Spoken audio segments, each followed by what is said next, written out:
Good morning, children. Welcome back. Today we begin with our second term and we are going to start with civics. Chapter number 4 Fundamental Rights, Part 1. In this chapter, we are going to see that what all rights are owned by a citizen of a country and how you can utilize these rights. What all rights are meant from your childhood till you grow up. So, these all rights we are going to study in this chapter. So, we are going to cover what are rights and which are the three types of rights that are mentioned in this chapter. That is right to equality, right to liberty, and right against exploitation. So, let's begin with the explanation. Can you see some pictures in this slide? What this pictures tells us? See, the first one, education is our right. That means it is the right of every child to take at least primary education. The next picture is we must get the assurance of minimum wage. It is our right.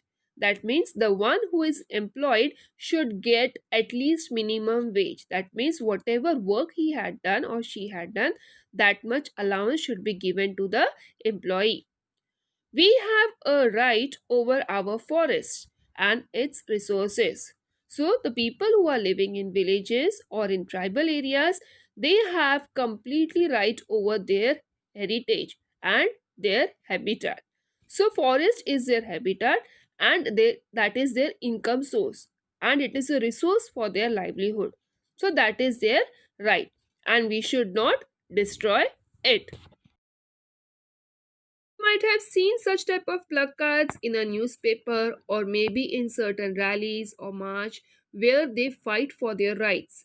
Some injustice is taking place or if they are not been assured for certain things, so such type of rallies assure them and they fight for their rights. Now we get rights at birth. Right from a childhood when the baby is born, the rights are being assured to all the living world.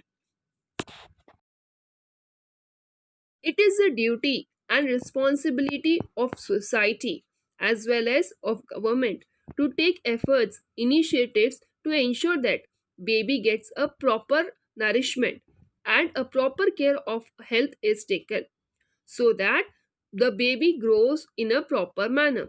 That is why governments have implemented vaccination.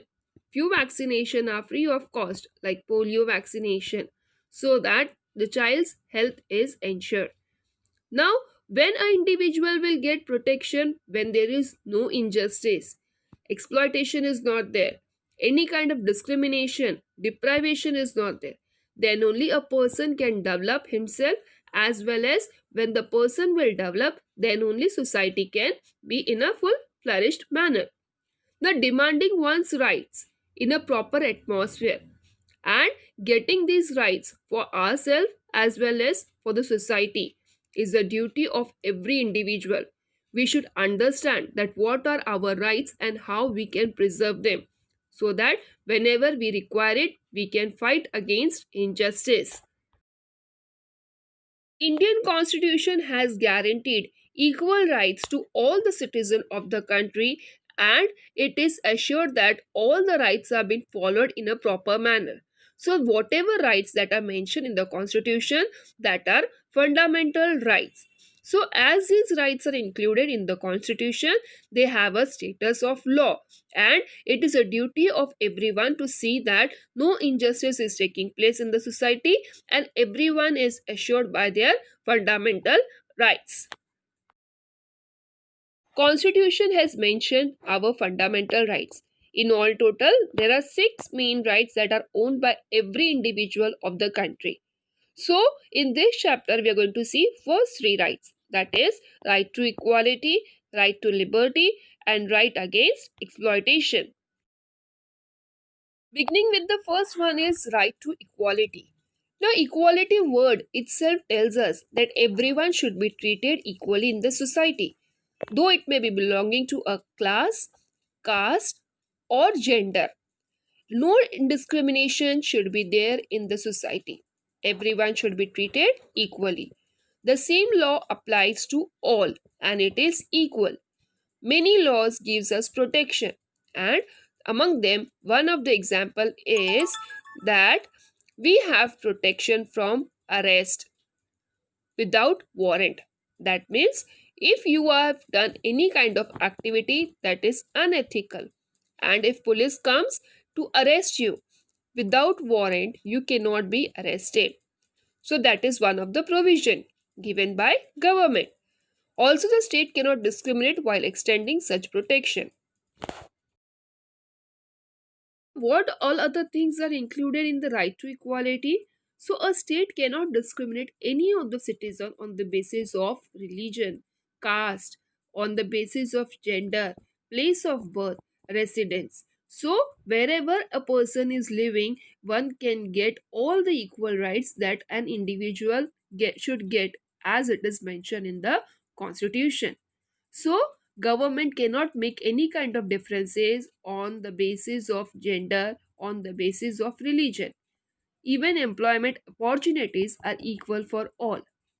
Untouchability that was prevalent in the past is now being abolished and completely banned by the government to bring equal status in the society as well as in the country.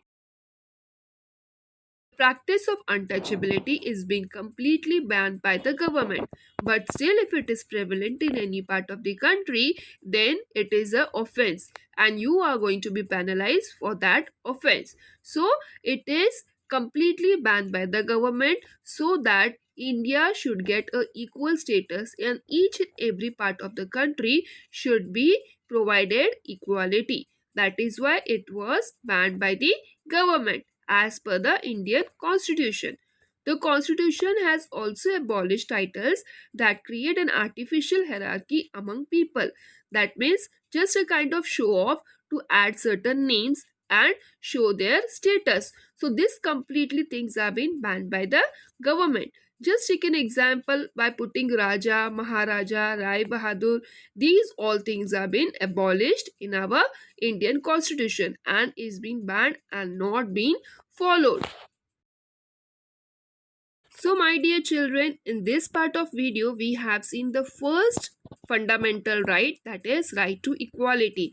Even we have studied that what is right and how it is mentioned in the Indian Constitution that need to be followed by every citizen of the country. The next two rights we are going to see in the next part of the video. Thank you children for watching the video. Take care. Bye bye.